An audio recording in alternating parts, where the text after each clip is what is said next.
Hello, it's Monica from Crafting with Quilling Lady, and I hope you have absolutely fabulous day. It is Monday, so it is time for personalized card. In today's video, I'm going to show you step by step how to create that beautiful blue and pink floral wedding card in the shape of a heart.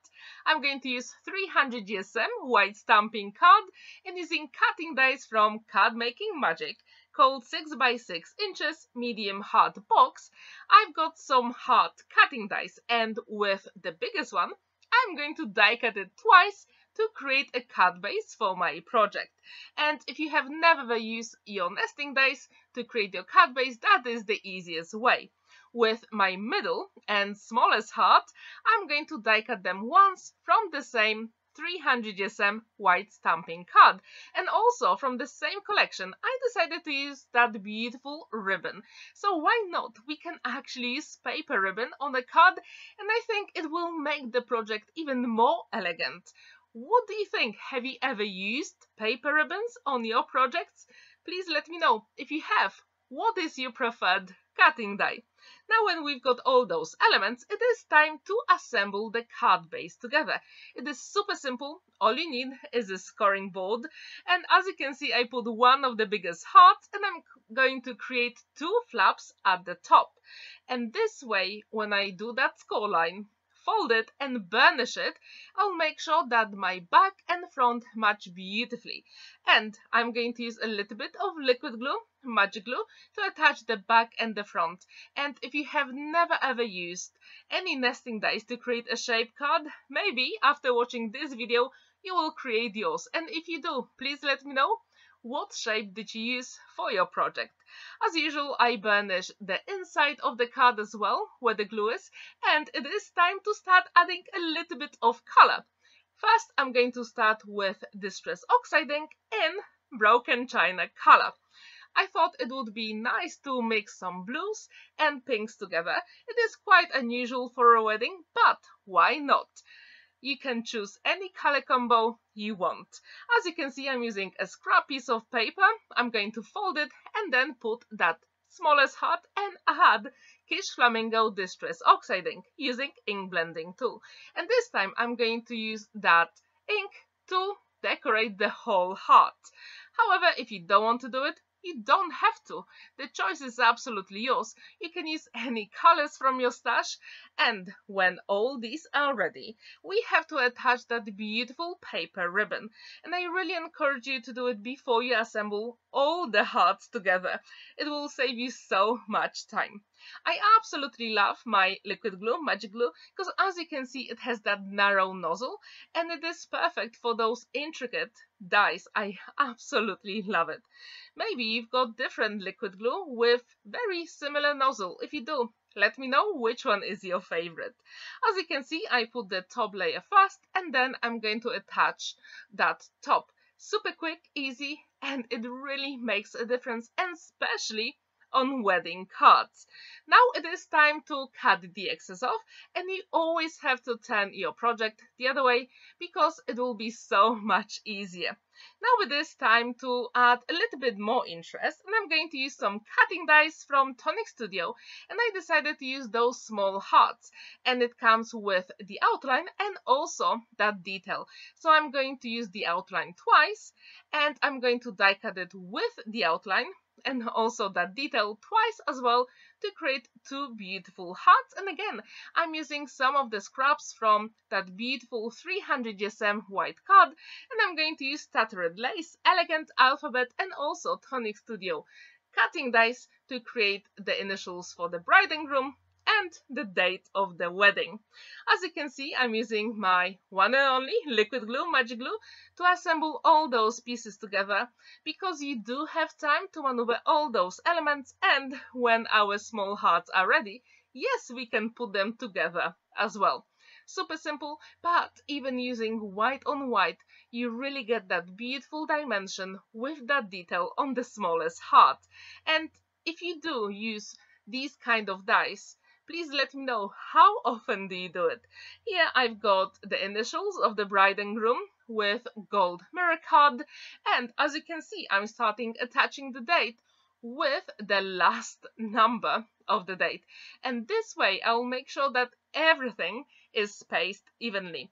I really want you to use that trick in your next project. Now it is time to add those initials and put those beautiful small hearts on top. Super quick and simple. And yes, we can put it on our card base.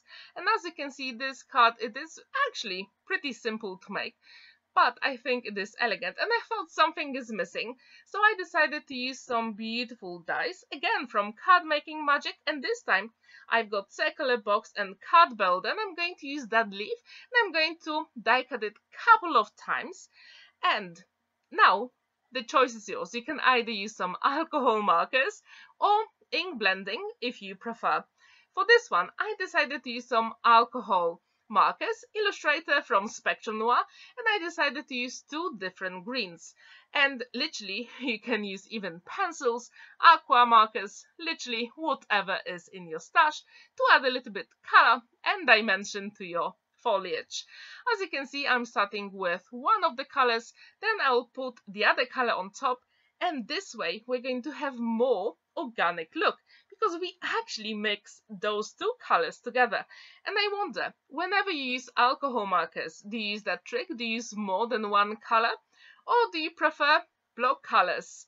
Please let me know in the comments down below.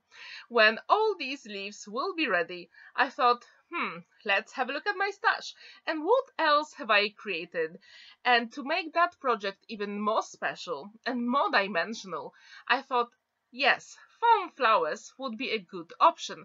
So I had a look, because once I actually created nearly 100 flowers at one go, so I keep them in a box so I can actually see through it because it's transparent.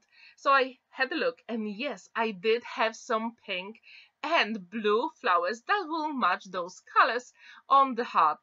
So I thought these would be perfect for today's project. And again, if you are interested in any of the products I use in the video, they're in the description down below. So now you can see those flowers, and I really wonder, what do you think about them? Do you think they match the card, or would you use different color for a wedding card? I'm really curious, so please let me know. Before I attach anything, I had a look at that foliage and I thought, this is a little bit too big. So I took my scissors and actually cut them. And this way you actually have two instead of one. And you can always use that trick with those beautiful foliage. So yes, do it, because this way you save some time and card as well. As you can see, this is super simple to do it. Now I'm doing a dry run, which means I'm putting all the elements first before I use any adhesive. And I wonder, do you do that in your projects as well? Or do you just simply stick everything and create your beautiful compositions? To put all those flowers, I decided to use hot glue, because I think it is the easiest and the quickest way to put them on literally any project. However, you have to be super careful not to burn your fingers. As you can see, those flowers are actually pretty small, so yes, just be careful. Now I'm applying a little bit of liquid glue on the back of my leaves, and I'm trying to create very interesting composition. As you can see, for this project, I decided to have the flowers on the left-hand side and the initials on the right-hand side with the date. Do you think it's a good idea? Or would you like to swap it or create different composition on a heart card? Please let me know. And I also wonder, have you actually ever created a card in the shape of a heart? If you have, what occasion was it? Was it wedding, like in this video? Or was it for something else? Now when all those elements are ready, I thought, let's a little bit more sparkle. I'm going to use Clear Overlay by Spectrum Noir, and I'm going to put it on those beautiful white hearts and also on the flowers as well. I'm not really sure if you can see it in the video, but in real life it is subtle but just so beautiful, especially when the light actually hits all those elements. It is super pretty, subtle, but I think it works well, especially for a wedding. And I haven't used that Clear Overlay for a very long time, so I thought today is the day. I wonder, do you actually use it a lot in your project? Our heart is done.